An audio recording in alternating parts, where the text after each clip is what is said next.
American freedom did not begin in 1776. It began when colonists started ruling themselves. Before Americans declared independence, they were already doing something more important than talking about liberty. They were practicing it. Not in grand theories, but in muddy meeting houses, local courts, county assemblies, and hard arguments among neighbors. Imagine a town meeting in New England. A bridge needs repair, a road needs clearing, a militia needs supplies. A tax must be approved by people who will actually feel it. This was not abstract democracy.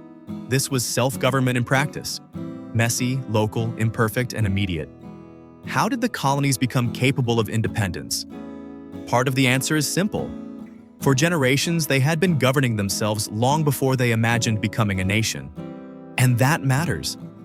Because liberty survives differently in a people who merely admire self-rule than in a people who have already learned how to do it. In earlier episodes, we met rival colonial worlds. Puritans built liberty through moral order, Cavaliers through hierarchy, Quakers through agreement, Dutch merchants through trade, Scots-Irish through autonomy. But across many of those differences, another habit was growing. People in the colonies were increasingly used to making decisions nearby. Not every decision, but enough of them to change how they thought about power. England still claimed sovereignty. The king still stood above the colonies in law. But distance changes politics. An ocean is not just water. It is delay, improvisation, and habit-forming freedom. The people who came here were not only fleeing old constraints, many were also trying to build something new. Different colonies became different kinds of experiments. And experiment requires local judgment. That is where self-government becomes real. Not when philosophers describe the ideal republic, but when neighbors must coordinate roads, fields, defense, taxes, contracts, and disputes, because no distant authority can manage daily life fast enough. Start with New England. Its town meetings are the clearest example. Men gathered locally, argued openly, voted publicly, and then lived with the results. That mattered because the same people paying the tax, clearing the road, or standing militia watch were often the people deciding what had to be done. Power was closer. That made it more immediate and more accountable. Closer power is not always gentler power, but it is harder to ignore. You know who made the decision, and tomorrow you will probably see him again. The local courts mattered just as much. For many colonists, the magistrate nearby had far more effect on daily life than the king across the ocean ever did. That is easy to miss today. Modern people often imagine politics flowing downward from the top. But in colonial America, the nearest court, nearest assembly, nearest church committee, nearest militia captain often mattered more than distant imperial grandeur. This did not mean the colonies were democratic in the modern sense. Political participation was still limited. Self-government was real and incomplete. But for those inside it, the habit mattered deeply. The colonies were learning self-rule before they ever claimed independence. Still, the habit mattered. People who are used to gathering, arguing, petitioning, voting, and settling practical problems nearby begin to think differently about authority itself. You start asking different questions. Why should a distant minister, governor, company, or parliament understand my life better than I do? Why should men who do not share my risks make all the rules? That instinct was not born in one colony alone. Virginia had county courts, vestries, and local justices. Pennsylvania had assemblies, county institutions, and practical local bargaining. The Dutch world had town courts and merchant civic habits. The frontier had councils, captains, and necessity. Different colonies handled power differently, but many of them shared one reality. England was too far away to govern everything closely, quickly, and intelligently.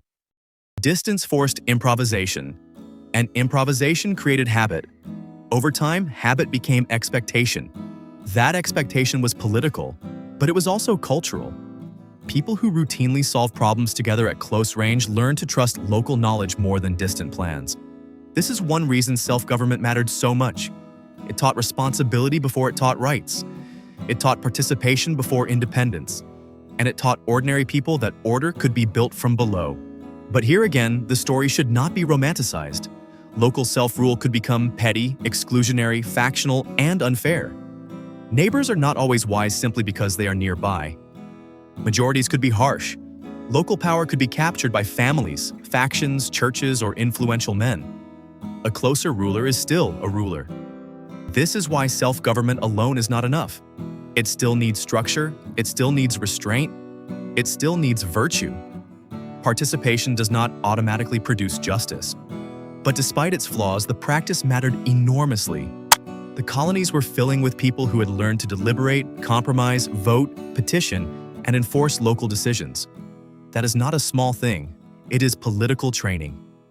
By the time imperial conflict sharpened, many colonists were already used to seeing government from the inside, not as a distant spectacle, as a task. That is a very different political culture from one built entirely on passive obedience.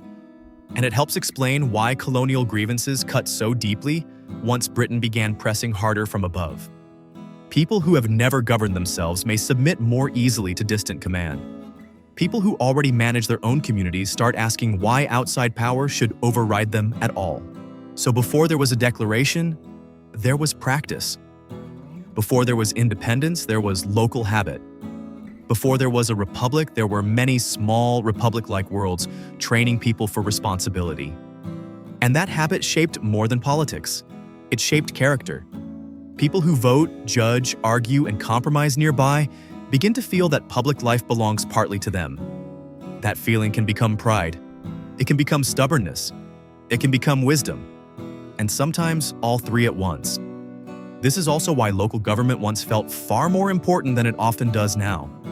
For many colonists, the nearest court, assembly, and town meeting shaped daily life more directly than any distant sovereign ever could. That contrast matters.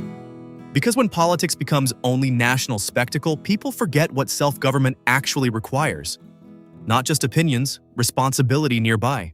The colonies did not become independent merely because philosophers wrote well.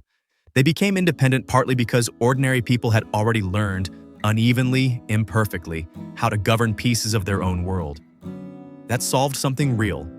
It built trust in local knowledge, skill in participation, and confidence that order need not always descend from above. But it also created a weakness. A people trained to trust local judgment can become suspicious of larger institutions, even when those institutions are necessary. The habit of self-rule can resist overreach and also resist coordination. That trade-off will matter later. For now, what matters is this. Americans were not suddenly handed self-government in 1776. They had been rehearsing it for generations. And that leaves the deeper question. Can liberty survive in a people who stop practicing responsibility nearby? Can self-government endure if it becomes only a slogan and no longer a habit? For the fight for liberty never ends. It only changes hands.